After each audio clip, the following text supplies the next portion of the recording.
जी students, तो अपने पिछले लेक्चर में मैंने आप लोगों को बताया था कि मुस्लिम साइंटिस्ट ने किस तरह बायोलॉजी की फील्ड में कंट्रीब्यूट किया और इनकी कंट्रीब्यूशन से बायोलॉजी कितनी ज़्यादा इम्प्रूव हुई।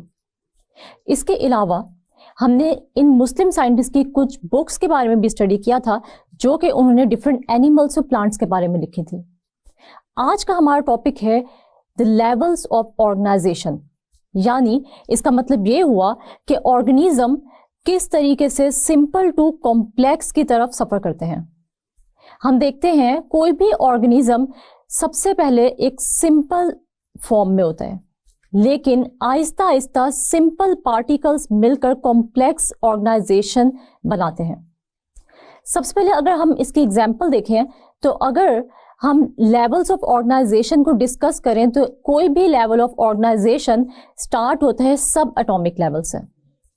सब एटॉमिक पार्टिकल्स मिलके एटम बनाते हैं और फिर ये एटम्स मिलके मॉलिक्यूल्स बनाते हैं, यानी कि मॉलिक्यूलर लेवल बनाते हैं। ये मॉलिक्यूल्स मिलकर ऑर्गेनेल्स बनाते हैं और ऑर्गेनेल्स मिलके सेल बनाते हैं जो कि यूनिट है लाइफ का। फिर बहुत सारे सिमिलर सेल्स मिलकर एक टिश्यू बनाते हैं और डिफरेंट टिश्यूज मिलकर एक ऑर्गन बनाते हैं। फिर डिफरेंट ऑर्गन्स जिनके सिमिलर फंक्शंस होते हैं वो मिलकर एक ऑर्गन सिस्टम बनाते हैं और डिफरेंट ऑर्गन सिस्टम जब मिलते हैं तो एक कंप्लीट इंडिविजुअल बनता है या एक कंप्लीट ऑर्गेनिज्म बनता है। फिर हम देखते हैं इसी तरह सेम स्पीशीज के इंडिविजुअल्स मिलके एक पॉपुलेशन बनाते हैं और जब डिफरेंट पॉपुलेशंस मिलती हैं तो एक कम्युनिटी बनती है और डिफरेंट कम्युनिटीज मिलके ये पूरा का पूरा बायोस्फीयर बनाते हैं जिसे हम zone of life on earth भी कहते हैं। लेकिन अभी हम लेवल्स ऑफ ऑर्गेनाइजेशन को बारी बारी डिस्कस करेंगे, जिसके अंदर सबसे पहला जो लेवल हम डिस्कस करेंगे वो है सब एटॉमिक एंड एटॉमिक लेवल। हम देखते हैं कि पूरी की पूरी दुनिया मैटर से बनी हुई है। हम देखते हैं कि मैटर क्या होता है। Matter is anything that has mass and occupies space, मतलब कोई भी ऐसी चीज जिसका वजन हो और जो जगह घेरती हो उसको हम कहते हैं मैटर। अगर हम अपनी नेचर या अपने इर्द गिर्द नजर दौड़ाएं तो हमें बहुत सारी मैटर की वैरायटी नजर आएगी। जैसे कि अगर मैं इस रिमोट को कहूं कि ये मैटर है तो ये बात गलत नहीं होगी, क्योंकि इस रिमोट का मैस भी है और ये जगह भी घेरता है। इसी तरह हम देखते हैं आपके कमरे में पड़ी हुई चेयर, टेबल या ट्यूबलाइट या कोई भी ऐसी चीज जिसका वजन है और वो जगह घेरती है तो उसे हम मैटर कह सकते हैं। हम देखते हैं मैटर किस चीज से मिलकर बने होते हैं। जितना भी मैटर है वो सबका सब किस चीज से मिलकर बना होता है, एलिमेंट से मिलकर बना होता है। और अगर हम ये देखें कि एलिमेंट्स किस चीज से मिलकर बने होते हैं तो वो सेम टाइप ऑफ एटम से मिलकर बने होते हैं। हम देखते हैं एटम किस चीज से मिलकर बना हुआ है तो वो मिलकर बना होता है सब एटॉमिक पार्टिकल्स से। पुराने जमाने में जब साइंटिस्ट ने एटम को डिस्कवर किया तो उन्होंने ये कहा कि एटम इनडिविजिबल है, यानी हम एटम को मजीद डिवाइड नहीं कर सकते या एटम से छोटा मजीद कोई पार्टिकल नहीं है। और एटम का मतलब ही ये है, a means no and term means cut, यानी कोई भी ऐसा पार्टिकल जो कि मजीद कट डाउन नहीं हो सकता। लेकिन जैसे जैसे साइंस तरक्की की वैसे वैसे मजीद उस पर रिसर्च हुई और पता चला कि एटम से भी मजीद छोटे पार्टिकल्स हैं जो कि एटम को बना रहे हैं, जैसा कि इलेक्ट्रॉन्स, प्रोटॉन्स एंड न्यूट्रॉन्स। अगर हम लोग इलेक्ट्रॉन्स की बात करें तो इलेक्ट्रॉन्स ऐसे पार्टिकल हैं जो कि नेगेटिवली चार्ज्ड होते हैं।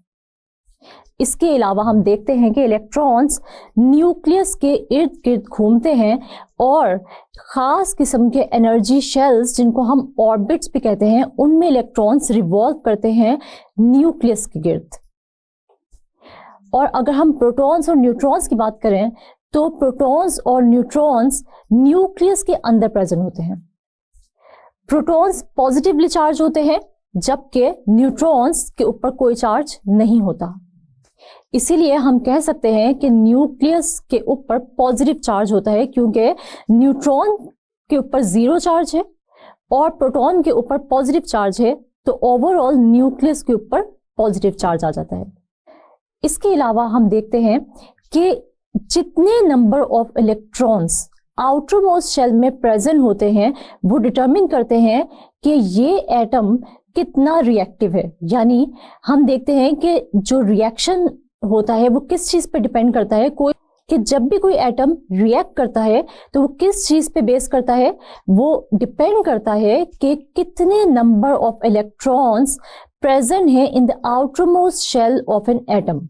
यानी हम आउटर मोस्ट शेल को वैलेंस शेल भी कहते हैं, यानी जितने नंबर ऑफ इलेक्ट्रॉन प्रेजेंट होंगे वैलेंस शेल में वो शो कराएंगे कि ये एटम कितना रिएक्टिव है। जी स्टूडेंट्स, हम लोगों को पता है कि पीरियोडिक टेबल में टोटल नंबर ऑफ एलिमेंट्स कितने हैं, तो वो हैं 118।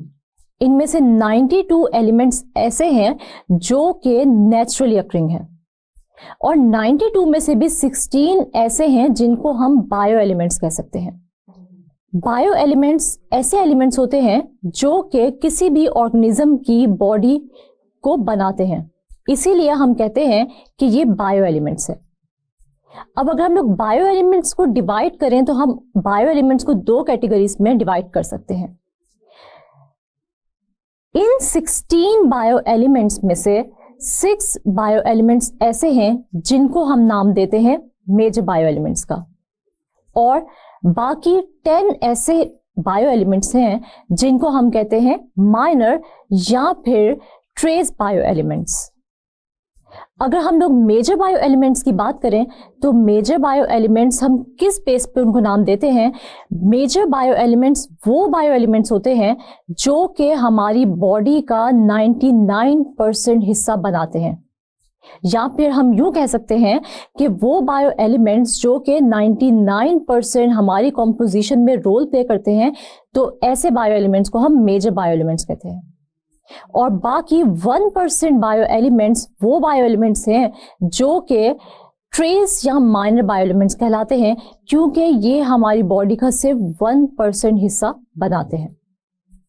अब अगर हम लोग देखें कि मेजर बायो एलिमेंट्स में कौन से बायो एलिमेंट्स शामिल हैं और माइनर बायो एलिमेंट्स में कौन से बायो एलिमेंट्स शामिल हैं, तो हम ये टेबल देख लेते हैं। मेजर बायो एलिमेंट्स में जो सबसे पहले हम देखने जा रहे हैं वो है ऑक्सीजन। ऑक्सीजन हमारी बॉडी का 65% हिस्सा बनाती है। उसके बाद जो सेकंड नंबर पे बायो एलिमेंट आता है वो है carbon. Carbon makes up 18% of our body. उसके बाद हाइड्रोजन जो कि हमारी बॉडी के अंदर 10% कंट्रीब्यूशन दे रहा है। Then comes the number nitrogen. फिर हम देखते हैं नाइट्रोजन हमारी बॉडी का 3% हिस्सा बना रहा है। उसके बाद कैल्शियम हमारी बॉडी का 2% हिस्सा बना रहा है, और फिर फॉस्फोरस आता है जो कि हमारी बॉडी का सिर्फ 1% हिस्सा बना रहा है। अब हम देखते हैं कि माइनर बायो एलिमेंट्स में कौन से बायो एलिमेंट्स इंक्लूड हैं, तो इनमें इंक्लूड हैं potassium, sulphur, chlorine, sodium, magnesium, manganese, iron, copper, iodine and zinc. ये हमारी बॉडी का 1% हिस्सा बना रहे हैं। जी स्टूडेंट्स, अभी हमने पढ़ा सब एटॉमिक एंड एटॉमिक लेवल। अगला जो लेवल हम लोग पढ़ने जा रहे हैं वो है मॉलिक्यूलर लेवल।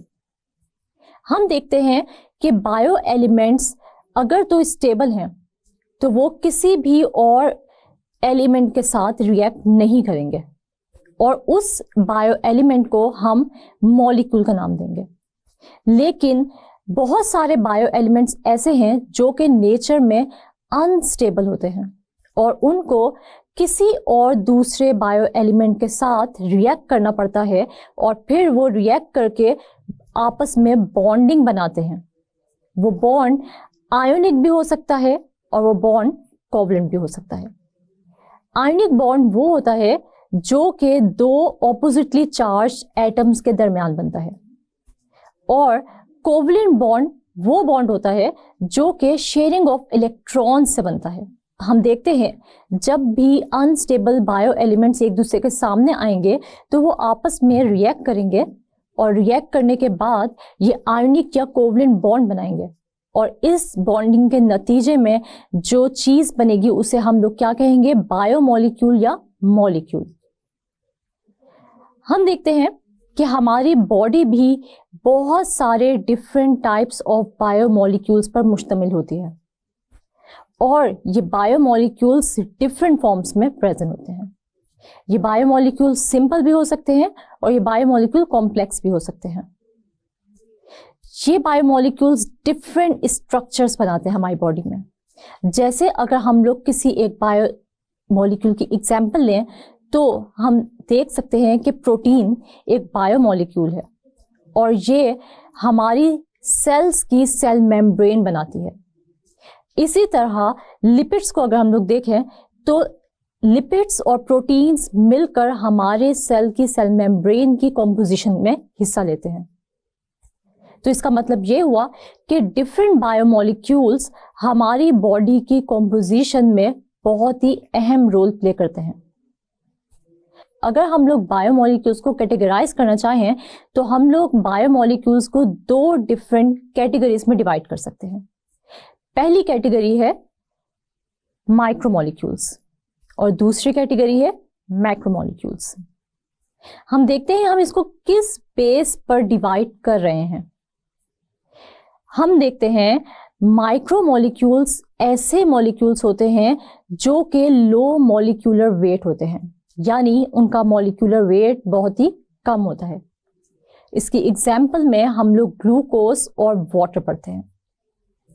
और अगर हम लोग मैक्रोमोलिक्यूल्स की बात करें तो मैक्रोमोलिक्यूल्स ऐसे मॉलिक्यूल्स होते हैं जिनका मॉलिक्यूलर वेट हाई होता है, यानी macromolecules are the molecules with high molecular weight. अगर हम इनकी एग्जाम्पल की बात करें तो प्रोटीन्स, लिपिड्स और स्टार्च ये सब के सब इंक्लूड होते हैं मैक्रोमोलिक्यूल्स में। हम देखते हैं अगर ग्लूकोज के रोल की बात करें तो ग्लूकोज हमें एनर्जी प्रोवाइड करता है और अगर हम वाटर की बात करें तो वाटर हमारे प्रोटोप्लाज्म का 60 to 70% हिस्सा बनाता है। और इसी तरह अगर हम लोग प्रोटीन्स और लिपिड्स की बात करें तो हमारी बॉडी के बहुत सारे पार्ट्स प्रोटीन्स और लिपिड्स से मिलके ही बनते हैं। और अगर हम स्टार्च की बात करें तो स्टार्च प्लांट बॉडी की कॉम्पोजिशन में अहम रोल प्ले करता है। अगर हम बायोमोलिक्यूल्स के स्ट्रक्चर की बात करें तो बायोमोलिक्यूल्स मिलकर सिंपल स्ट्रक्चर भी बनाते हैं और कॉम्प्लेक्स स्ट्रक्चर भी बनाते हैं। जैसे अगर एक प्रोटीन की एग्जाम्पल हम लें तो एक प्रोटीन लीनियर स्ट्रक्चर भी बना रही है, डबल हेलिकल स्ट्रक्चर भी बना रही है और वो क्वाइल होकर एक कॉम्प्लेक्स ग्लोब्यूलर स्ट्रक्चर भी बना रही है। तो इसका मतलब ये हुआ कि कोई भी biomolecule more than one form में एग्जिस्ट करता है, यानी simple to complex different forms में बायोमोलिक्यूल एग्जिस्ट करता है। जी स्टूडेंट्स, तो आप लोगों को आज का लेक्चर यकीनन समझ आ गया होगा, इसलिए ये क्वेश्चन जल्दी से रिव्यू करें और एक दफा देखें कि आपको इन क्वेश्चंस में से कितना % हिस्सा आता है। और अगर आपको इन क्वेश्चंस के आंसर्स नहीं आते तो ज़रूर ये क्वेश्चंस प्रिपेयर कर लीजिएगा, क्योंकि ये questions exam point of view से बहुत ही इंपॉर्टेंट है। मैं आपसे कुछ छोटे छोटे से क्वेश्चंस करूंगी, आप लोग देखिएगा कि क्या उसका आंसर आप लोग को आता है या नहीं आता। अगर आपको उसका आंसर नहीं आता तो बुक खोल के उस आंसर को हाईलाइट कर लें। सबसे पहले जो हमारे पास क्वेश्चन है वो क्या है, नेम सब एटॉमिक पार्टिकल्स ऑफ एटम, यानी एटम किन सब एटॉमिक पार्टिकल से मिलकर बना हुआ है। तो बहुत ही आसान है इसका आंसर, आपने सिर्फ नेम लिखने हैं। वो कौन कौन से नेम्स है, इलेक्ट्रॉन्स, प्रोटॉन्स एंड न्यूट्रॉन्स, यानी कोई भी एटम 3 स्टेबल सब पार्टिकल से मिलकर बना हुआ है, यानी कि electrons, protons and neutrons. Number 2 question है डिफाइन बायो एलिमेंट्स। तो बायो एलिमेंट्स क्या होते हैं, those elements which make up the body of an organism are called bio elements. या अगर हम लोग इसको इजी वर्ड्स में कहें तो कोई भी ऐसे बायो एलिमेंट जो कि हमारी बॉडी की कॉम्पोजिशन में हिस्सा ले रहे हैं उनको हम कहते हैं बायो एलिमेंट्स। नंबर 3 जो हमारे पास क्वेश्चन है वो बहुत ही important exam point of view से, और वो ये है कि name major bio elements also give the percentages of these bio elements. तो मेजर बायो एलिमेंट्स हम लोगों ने कितने पढ़े? 6 पढ़े हैं। 6 बायो एलिमेंट्स के पहले आपने नाम लिखने हैं और उनके बाद उनकी परसेंटेजेस बतानी है। तो सबसे पहले हम लोग देखते हैं oxygen 65%, carbon 18%, hydrogen 10%, nitrogen 3%, calcium 2%, phosphorus 1%। ये 6 बायो एलिमेंट्स हैं जो कि आपकी बॉडी का 99% हिस्सा बना रहे हैं, जिस वजह से हम इन बायो एलिमेंट्स को कह रहे हैं मेजर बायो एलिमेंट। इसके बाद जो क्वेश्चन है वो है name minor bio elements. Minor bio elements में कौन कौन से बायो एलिमेंट्स इंक्लूड है? Potassium, sulphur, chlorine, sodium, magnesium, manganese, iron, copper, iodine and zinc. ये माइनर बायो एलिमेंट्स है और हम इनको माइनर बायो एलिमेंट्स क्यों कहते हैं? क्योंकि ये हमारी बॉडी का सिर्फ और सिर्फ 1% हिस्सा बना रहे हैं। फिर हम देखते हैं एक और बहुत ही इंपॉर्टेंट क्वेश्चन है जो कि आपके साइड बॉक्स में लिखा हुआ है, और अक्सर बच्चे समझते हैं कि साइड बॉक्सेस से कोई क्वेश्चन नहीं पूछा जा सकता एग्जाम में। हालांकि साइड बॉक्सेस से बहुत सारे शॉर्ट क्वेश्चंस पूछे जा सकते हैं, जैसे कि व्हाट इज मॉलिक्यूल। तो मॉलिक्यूल की डेफिनेशन हमने क्या पढ़ी है? A molecule is the smallest part of a compound that retains the properties of that compound. अब इसके बाद एक बहुत ही इंपॉर्टेंट क्वेश्चन है जो बहुत बार प्रीवियस एग्जाम्स में रिपीट भी हो चुका है, और वो क्वेश्चन ये है, differentiate between micromolecules and macromolecules. तो micromolecules are the molecules that have low molecular weight, और macromolecules are those molecules which have high molecular weight. इसके एग्जाम्पल्स भी आप लोग लिख सकते हैं। अगर हम लोग लॉन्ग क्वेश्चन की बात करें तो आपसे कोई भी लेवल जो है वो लॉन्ग क्वेश्चन में पूछा जा सकता है, जैसे राइट नोट ऑन सब एटॉमिक एंड एटॉमिक लेवल, या discuss molecular level in detail. तो ये सारे के सारे क्वेश्चंस आप लोगों ने अच्छे तरीके से प्रिपेयर कर लेने हैं, क्योंकि ये एग्जाम पॉइंट ऑफ व्यू से बहुत ही इंपॉर्टेंट है, और ये सारे के सारे क्वेश्चंस पहले किसी ना किसी एग्जाम में पूछे भी जा चुके हैं।